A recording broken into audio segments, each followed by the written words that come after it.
Bueno, buenos días a todos los que nos acompañan, buenos días a todos nuestros hermanos de Latinoamérica que gentilmente se han sumado a esto, a gente de Perú, de México, de Costa Rica, de Argentina. Tiene el agrado de recibirlos aquí en este primer webinar que hemos denominado Cáncer en tiempos de COVID, pacientes Eurolatam. Este simposio tiene por objetivo conocer y compartir nuestros modelos sanitarios respecto al cáncer en cada país y cómo ha sido la respuesta ante el proceso de enfrentar una pandemia como el COVID-19. Los tópicos que hoy vamos a tocar son generales, obviamente, respecto a epidemiología en cáncer, modelo sanitario, decisiones que se han tomado en cáncer respecto a COVID y la participación de la sociedad civil en tiempos de COVID. Todo esto desde la perspectiva de cada uno de nuestros países. Carla es directora de Esperantra. Cuenta con una maestría en Economía y Administración de la Universidad de Sapienza de Roma. Colabora desde hace más de 10 años con la mejora de la seguridad y calidad de vida de los pacientes en enfermedades crónicas de alto costo en Perú, ayudando en el reconocimiento de la voz y participación de los pacientes en la toma de decisiones en salud. Es promotora de la medicina centrada en el paciente. Carla, cuando quieras. Muchísimas gracias, Francisco. Felicitarte por la iniciativa antes que todo y buenos días a todos. Ahora comparto mi pantalla. Perfecto. ¿Me confirmas, por favor, si está todo ok? Sí, se ve el slide que dice modelo sanitario para cáncer. De acuerdo. Bueno, la presentación está dividida en 4 partes. El modelo sanitario para cáncer, las estadísticas en Perú para cáncer, participación de la sociedad civil en tiempos de coronavirus y decisiones tomadas en cáncer para enfrentar el coronavirus. La primera parte sobre el modelo sanitario del cáncer en Perú, como para contextualizar un poco a todas las personas que nos escuchan hoy. En Perú somos más de 32 millones de habitantes y estamos llegando casi al 95% de cobertura de aseguramiento en salud. Sin embargo, nuestro sistema de salud es aún fragmentado, como sucede en algunos otros países de Latinoamérica.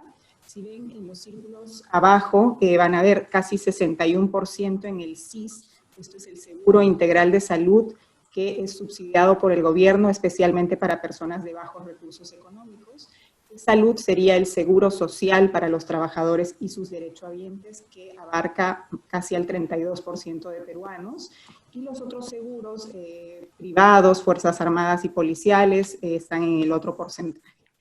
Dicho esto, tenemos que también puntualizar que es distinta la cobertura para cáncer para las personas que están en el Seguro Integral de Salud y distinta para las personas que se atienden en el Seguro Social. Decía, el Seguro Integral de Salud y el Salud, que son los dos grandes seguros que abarcan más del 90% de nuestra población, tienen coberturas distintas. El Seguro Integral de Salud tiene un plan que se llama el Plan Esperanza, que es el Plan de Cáncer de Perú, con 7 tipos de cáncer incluidos, y en esa salud están algunos otros tipos de cáncer más, pero tienen distintas oportunidades de mejora ambos. No existe una homogeneidad, todo depende del tipo de seguro al que estés afiliado.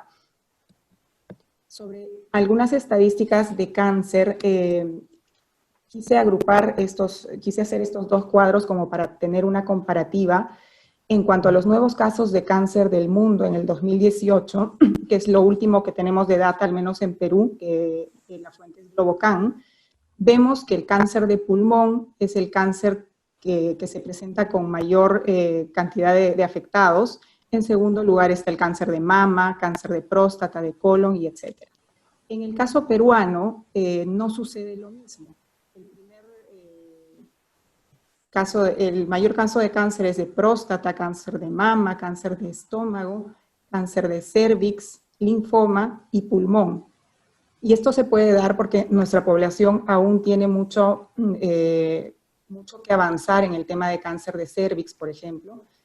No hemos logrado una vacunación total de las mujeres para poder prevenir el cáncer de cérvix.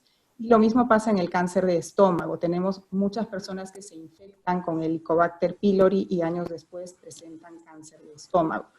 Esto se da básicamente por temas de pobreza, de falta de higiene, de muchos otros aspectos que no logran hacer que la fotografía del mundo sea pues similar a la fotografía de Perú en cuanto a cáncer. Si vemos esta otra diapositiva de muertes por cáncer en el mundo, de nuevo, la de la izquierda representa todo lo que está pasando en el mundo y el principal enemigo, digamos, el que más mata por cáncer es cáncer de pulmón nuevamente. Y en el caso peruano es cáncer de estómago, seguido ya por cáncer de pulmón, próstata y todos los otros.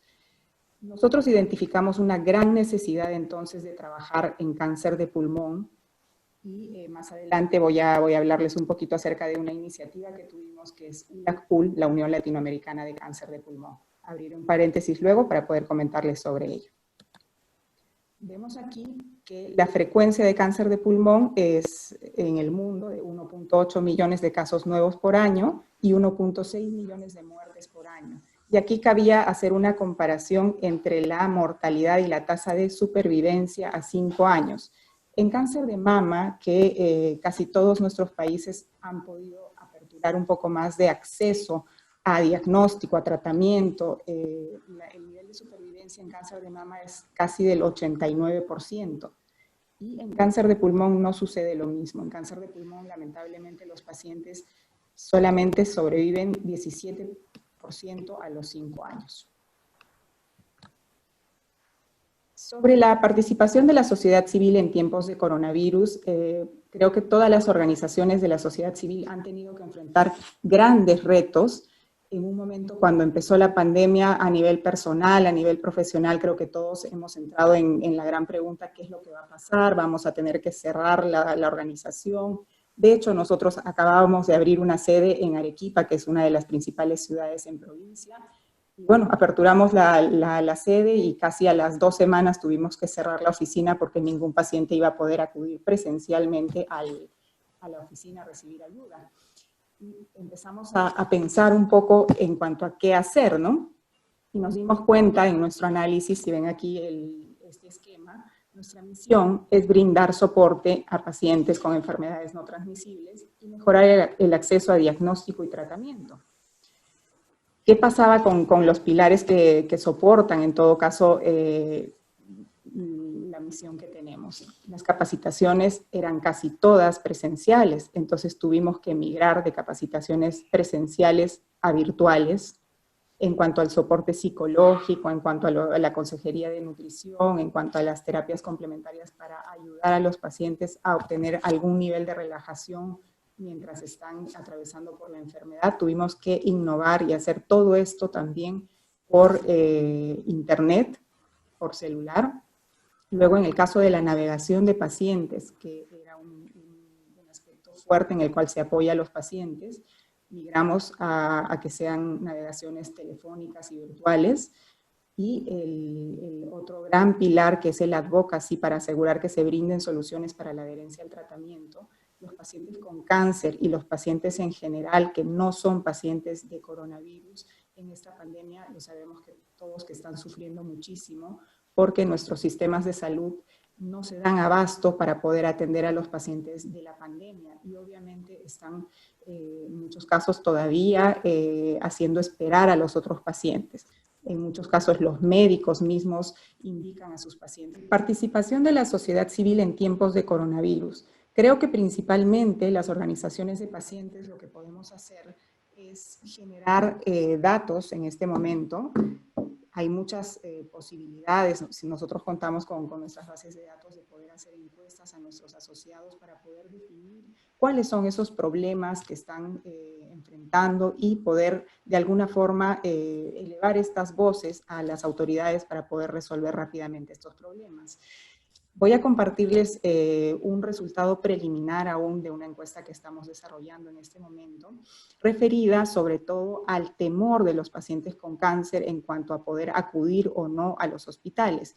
Y en esta pregunta, por ejemplo, si debiera usted acudir al hospital, ¿le preocuparía tener que salir a las citas médicas en un transporte público por posible contagio de coronavirus? Y vemos ahí más del 81% de pacientes respondieron que estarían extremadamente preocupados de tener que acudir a recibir el tratamiento o a recibir sus medicamentos o a lo que fuera al hospital. Y el otro porcentaje de casi 14,6% está muy preocupado haciendo casi un 100% de pacientes que desearían, en principio, no tener que salir a los hospitales por temor de contagio. Otra pregunta que hicimos para una evaluación rápida sobre cuál sería la solución a este problema es sobre tener servicio privado de uso exclusivo para pacientes no COVID, y los mismos pacientes iban dando las respuestas sobre qué es lo que requerirían para poder implementar este servicio. Y bueno, básicamente lo que manifiestan es contar con choferes, contar con unidades de uso exclusivo para este tipo de pacientes que no tengan coronavirus. La desinfección de calzados antes de ingresar al vehículo, vehículos desinfectados, y bueno, todas las alternativas anteriores hacían que los pacientes mayormente desearan tener transportes exclusivos libres de, bueno, tratando de minimizar al máximo el posible contagio de coronavirus, aun cuando esta no era la solución que ellos anhelan, que sería recibir el tratamiento en casa. Durante la pandemia, el paciente ha tenido que salir de su domicilio para conseguir servicios médicos, compras de medicamentos, compras de alimentos, o no sale de su domicilio. Vemos que solo el 31% no sale de su domicilio y todo el otro porcentaje sale por diferentes motivos. ¿Qué decisiones tomamos acerca de cómo enfrentar el coronavirus en Perú desde nuestra perspectiva de sociedad civil para poder ayudar a nuestros pacientes? Implementamos de inmediato este servicio de transporte privado para los pacientes. Tenemos todavía un número no muy grande de cobertura de nuestros asociados, pero empieza a ser cada vez más demandado el servicio de tener taxistas, de tener unidades exclusivas dedicadas a estos servicios de transporte de pacientes de sus domicilios a los hospitales. ¿Qué más hicimos? Nos dimos cuenta que los pacientes, tanto en el SIS, que es el Seguro Integral de Salud, que abarca más, atiende a más del 61% de los pacientes peruanos, y en el Salud no existía un protocolo, un statement de conocer cómo se iba a atender a los pacientes con cáncer en Perú. En casi todos los casos, los pacientes nuevos no eran atendidos, eran simplemente se les indicaba que esperen a que termine el estado de emergencia y que pudieran volver a acudir al centro de salud. Y si era un tema de emergencia, entraran por emergencia al hospital. Las consultas externas han sido suspendidas, se está atendiendo quimioterapia y radioterapia, y los pacientes que tienen que recibir su tratamiento oral deben acudir al hospital para pedir el tratamiento. Entonces los exponen a un riesgo que posiblemente implementando un reparto a domicilio de los tratamientos podría muy bien ser minimizado. Lo mismo acontece con las recetas médicas. Todavía no tenemos un sistema en el cual se puedan digitalizar estas recetas médicas y hacer llegar a los pacientes a sus domicilios o de forma virtual la receta.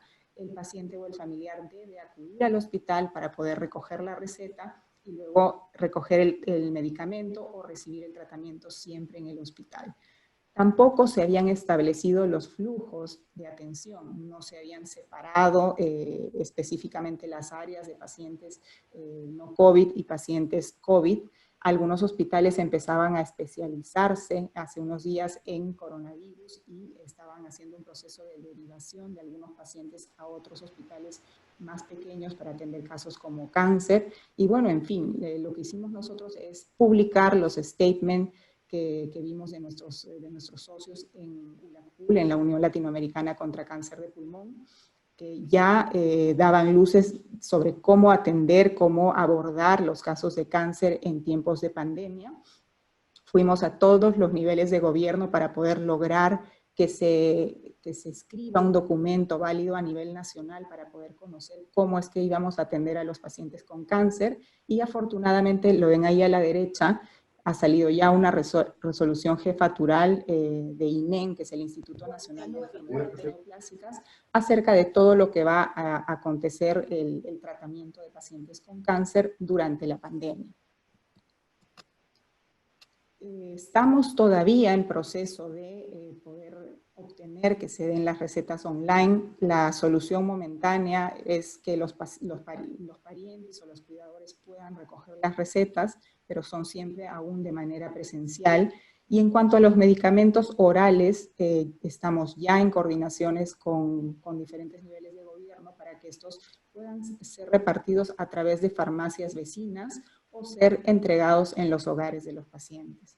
La separación de flujos sí ya se ha establecido en la mayoría de hospitales. Y claro, una gran oportunidad para nosotros sería que hubiese intercambiabilidad, básicamente que los pacientes de salud o de otros seguros pudieran atenderse en institutos especializados en cáncer, por ejemplo, y no en hospitales grandes que puedan atender también pacientes con coronavirus.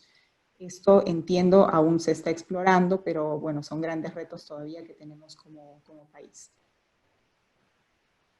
Aquí querías solamente abrir el paréntesis de lo que había comentado anteriormente sobre pulmón. Nosotros identificamos hace ya varios años que cáncer de pulmón tenía una enorme necesidad de trabajo por parte de organizaciones de pacientes. De hecho, más adelante va a estar Ignacio Cervino, va a estar también Bernard, que trabajan con pacientes con cáncer de pulmón. Ven ahí en las fotos, nosotros ubicamos dos organizaciones en Latinoamérica que ya trabajaban con cáncer de pulmón. Una es Respirando con Valor de México, de Patricia Mondragón, y la otra es en la que trabaja Ignacio Cervino, de pacientes con cáncer de pulmón de Argentina. Oncoguía de Brasil también trabajaba con cáncer de pulmón, y Esperantra. Y éramos los 4 a nivel latinoamericano que ya estábamos de alguna forma haciendo alguna incidencia en cáncer de pulmón. Pero teníamos aliados en varios otros países, de hecho somos ya 12 países, a los cuales se les ha facilitado información, capacitación, algunos materiales para poder iniciar el trabajo en cáncer de pulmón y poder mejorar un poco el abordaje de cáncer de pulmón en sus países. Seguimos trabajando en ello. Esto no ha sido a raíz del coronavirus, pero creemos que con el coronavirus obviamente estos pacientes han sido más afectados. Y también quería comentarles acerca de la Alianza Global de Pacientes, que son iniciativas a nivel global, asociativas, para poder amplificar cualquier buena práctica que podamos tener en nuestros países, para poder compartir experiencias, y son espacios de colaboración que realmente lo único que hacen es poner en el centro al paciente y poder hacer que el paciente obtenga de sus gobiernos, de sus países, realmente lo que esté necesitando. Esa es una fotografía de los voluntarios y de los trabajadores de Esperantra, y bueno, ahí les dejo el contacto. Muchísimas gracias. Ahí estamos todos, parece, ¿no? Sí. Parece que sí. Excelente. Bueno, la verdad que he ido avanzando algunas cosas de todo lo que conversamos, de todas las presentaciones que ustedes hicieron, pero ciertamente que a todos nos ha afectado profundamente esto de la llegada de la pandemia, unos más, otros menos, otros estamos viviendo el pic, otros están saliendo del pic, otros han tenido mucha presencia de la sociedad civil respecto a las tomas de decisiones, incluso anticipándose, como decía Laura, a decisiones de Estado. Quisiera darles la palabra para que pudiéramos hablar un poco de cómo va a afectar, o creen ustedes que va a afectar a nuestros pacientes lo que está ocurriendo desde el punto de vista sanitario. A nuestros pacientes de cáncer me refiero. No sé si bueno, definitivamente en Perú no va a afectar, ya está afectando. Desde el día 1 de la pandemia hemos podido verificar que los médicos, por cuidar a los pacientes, sugerían a algunos pacientes que no acudieran a los centros de salud, con toda la razón del mundo. Los pacientes, por un tema de autocuidado, en muchos casos decidían no acudir a los centros de salud. Nuestro reporte da como que 1/3 de los pacientes está continuando tratamiento y 2/3 habría interrumpido el tratamiento. Actualmente se atiende solo a pacientes en quimioterapia y radioterapia o continuadores. Nuevos pacientes que no sean urgentes no se están atendiendo. Lo mismo que las cirugías, se intenta en todo momento tratar de que las cirugías se aplacen lo más posible, a menos que estas sean urgentes. Vemos que el otro lado de la moneda del coronavirus es que los otros pacientes están quedando desplazados. Nuestras autoridades obviamente no se dan abasto, aún tienen que solucionar temas urgentes en cuanto a la atención de pacientes COVID y ningún funcionario casi le dedica más de 20 minutos a cualquier cosa que sea de otra patología o de otra índole que no sea COVID. Creemos que esto tiene que gradualmente irse restableciendo. Tenemos, gracias a Dios, un instituto especializado en cáncer. En ese caso, este instituto hace lo posible por continuar atendiendo a los pacientes, pero en el otro caso de salud, que es el Seguro Social, que no cuenta con hospitales especializados en cáncer, algunos hospitales se han convertido en hospitales COVID y los pacientes que lamentablemente se atendían en esos hospitales tienen muchas dificultades en ser reasignados a otros hospitales o a ser atendidos. Muy importante también las dificultades que tenemos en cuanto a las recetas, que es un aspecto sencillo, diría yo, de resolver, que no tenga que ir el paciente a recoger una receta en papel, sino que se la pudieran mandar por algún medio virtual. Esto todavía tiene dificultades en implementarse, pero en lo que sí hemos podido avanzar es en la entrega de medicamentos a domicilio, sobre todo los medicamentos orales, a través de las farmacias vecinas o a través del delivery medicamentos. Pero para cáncer no. Para algunas patologías sí, pero cáncer debiera ser la siguiente patología en incluir este servicio a sus pacientes. Creemos que definitivamente el coronavirus afecta a todos, afecta mucho más a las poblaciones vulnerables, pero tenemos que ver el lado positivo de esta pandemia, no obstante todo lo que nos está tocando vivir. El lado positivo es que hemos logrado sortear muchísimas dificultades, hemos sido mucho más capaces de innovar, con muy poquitos recursos y a una velocidad increíble poder migrar y seguir dando a los pacientes todos los servicios que están en nuestras manos, porque yo diría que el requerimiento, la necesidad de los pacientes, de las organizaciones de pacientes, la necesidad de tener atención de sus autoridades se ha multiplicado en el caso de pacientes con cáncer y de otras patologías vulnerables. Entonces tenemos una oportunidad sin precedentes de poder ayudar, una oportunidad sin precedentes de como sociedad poder hacer algo por estos pacientes. Eso sería lo que yo comentaría. Bueno, es una pregunta abierta, así que les ruego por favor que sigamos en esta temática, porque la verdad es que por ejemplo, en el caso de nuestros invitados de España, David, Bernard, que tuvieron que enfrentar lo mismo que estamos nosotros, bueno, no han dejado de enfrentarlo obviamente, esto es un proceso que va a ser largo, pero ¿cómo sienten ustedes que pasó el momento más crítico? ¿Qué consecuencias está dejando? Así a simple vista todavía, porque los datos van a estar duros seguramente ya en 2 años más, cuando tengamos más información, ahí vamos a ver qué pasó. Pero mientras tanto nos estamos dando cuenta que algo está ocurriendo y que suponemos que podría venir una segunda ola, pero ahora de los pacientes postergados, de la gente que no pudo asistir a sus terapias. ¿Qué experiencia están viviendo en este momento, David, Bernard? Pues a ver, yo creo que, a ver, nada, o sea, hay gran parte de lo que se ha hablado esta tarde en los distintos países que coincidimos en muchísimas cosas, ¿no? Sí que es cierto que hay dos partes importantes en esta crisis sanitaria y sobre todo lo que afecta a los pacientes de cáncer de pulmón. En primer lugar, yo creo que aquí en España, a partir del 14 de marzo, en el que ya se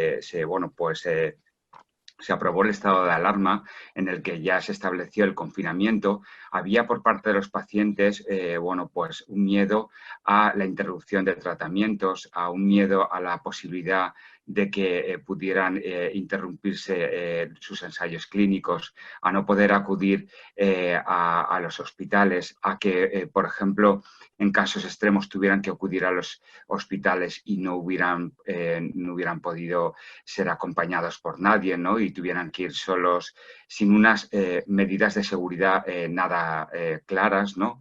Eran todo absolutamente incertidumbres. Efectivamente, a una velocidad vertiginosa, el Sistema Nacional de Salud español, que pues siempre ha gozado de muy buena reputación, esto ha sido, la verdad, que un varapalo ha puesto de manifiesto, bueno, yo creo que la solvencia, la profesionalidad y sobre todo, bueno, pues el gran número de profesionales tan buenos que tenemos, como por ejemplo David y todos los equipos que han estado al pie del cañón durante la pandemia.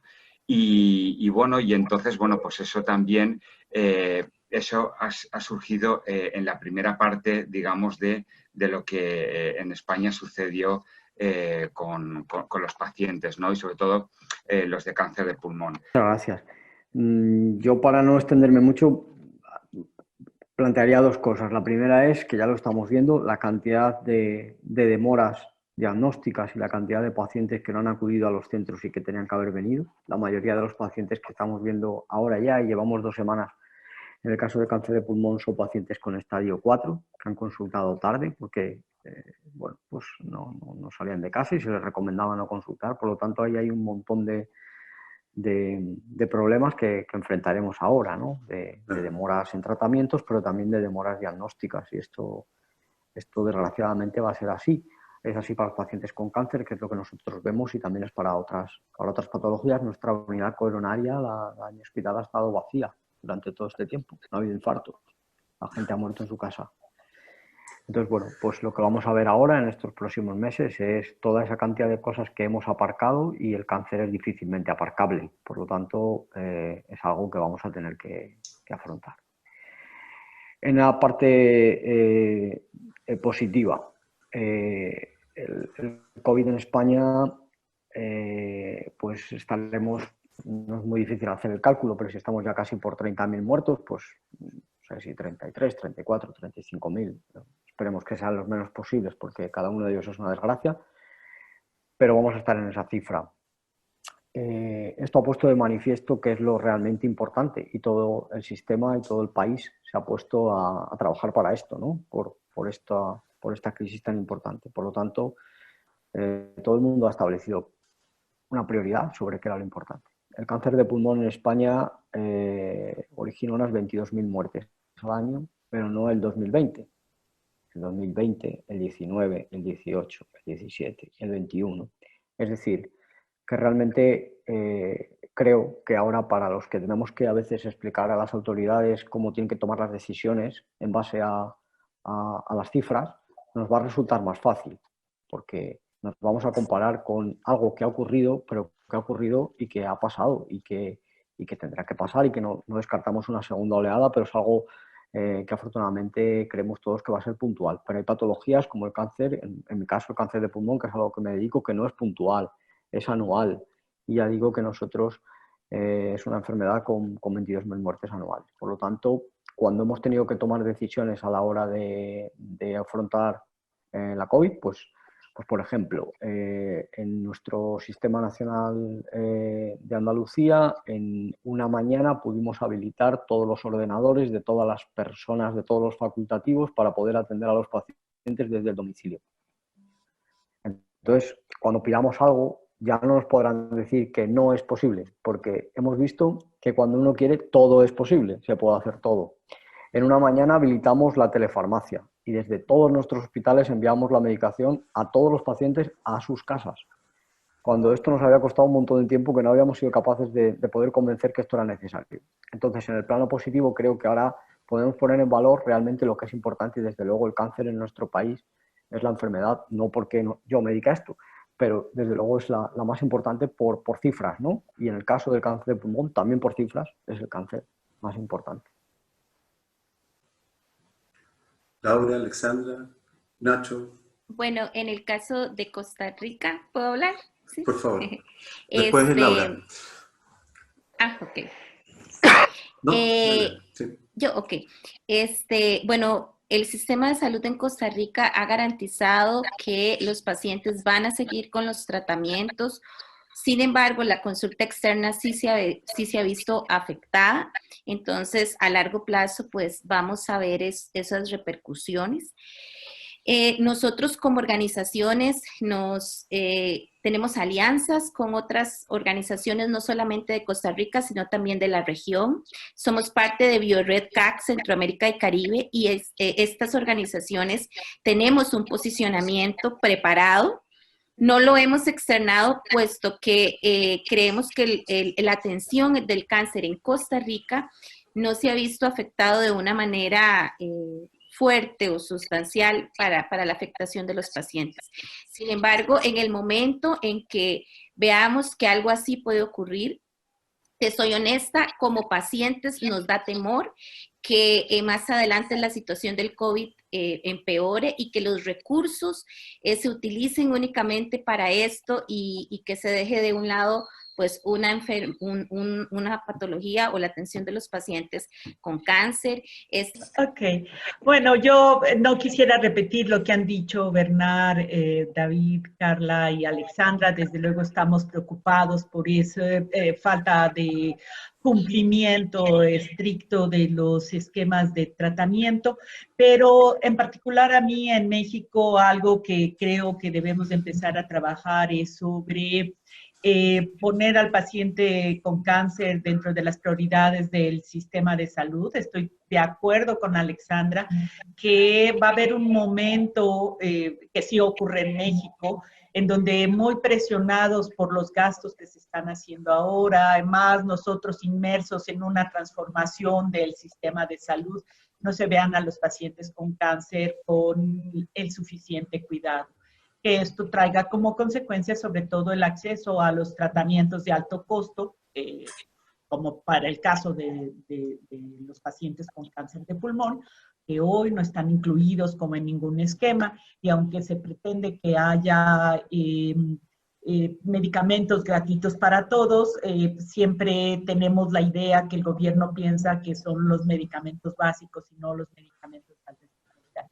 Entonces tendremos que trabajar sobre eso para hacer de los pacientes con cáncer una prioridad en el sistema de salud. En ese sentido me parece importante destacar que esto genera, todo este proceso va generando una deuda por el paciente muy fuerte, una deuda en el sentido de aquellos que demoraron la consulta y que él ya está diciendo que, bueno, que son los casos que se llegan estas semanas que vienen en estadio 4, estadio 3B y 4, y bueno, es bastante frecuente en la región. Me imagino que en sistemas más que tienen un trabajo más profesionalizado y de un sistema de salud con mejor cobertura, en promedio el estadio es menor, pero sigue siendo el pulmón uno de los grandes desafíos, y en ese sentido vamos a desembocar con esa deuda en un sistema que tiene menos recursos para atenderlos también. Entonces esa es como la principal preocupación. Comentábamos con una organización de pacientes que efectivamente, bueno, pues desde que la crisis sanitaria llegó a España, llevaban como 2 meses y medio esperando que las autoridades sanitarias del Gobierno de España atendieran, digamos, un poco las peticiones que desde los pacientes en general y sobre todo también oncológicos tuvieran a bien tener en cuenta en esta situación, ¿no? Han estado como 2 meses y medio absolutamente, yo me imagino que también por la situación, desbordados, y es ahora cuando ya más o menos empezamos a ver un poquito pues ese plan de desescalada, cuando se ha vuelto a retomar la situación y el sentarse con los pacientes para ver posibles soluciones o posibles hojas de ruta a seguir para, digamos, el nuevo escenario que se nos presenta. Ok. En el caso de Perú existen 2 grandes subsistemas de salud. Nosotros tendríamos que hablar con, bueno, de hecho lo hemos hecho ya, con eSalud, que tiene la Defensoría del Asegurado para el Seguro Social, y con el Ministerio de Salud para atender todos los casos del Seguro Integral de Salud, y como no, también con el INEN, que en determinado momento fue el ente que promovió la atención de cáncer, se encargó del Plan Nacional de Cáncer. Entonces ellos son los que suelen dar algunas directrices, los lineamientos para poder atender a los pacientes. De hecho, son la única institución al momento que se ha pronunciado con un documento escrito para poder dar a conocer cuál es el flujograma de atención de pacientes con cáncer en tiempos de coronavirus. Si ninguno de estos entes a nivel ejecutivo diera una solución, nosotros tendríamos que acudir a la Comisión de Salud del Congreso y a otros interlocutores. Perfecto, muchas gracias. Muchísimas gracias a todos. Gracias a ti y a todos. Que tengan un lindo fin de semana Gracias y a nos todos. vemos en una próxima Gracias. oportunidad. Encantado. Encantado de conoceros. Carla, adiós. Hasta luego, muchas Adiós. gracias. Adiós. Adiós. Adiós, Bernard. Gracias. Adiós.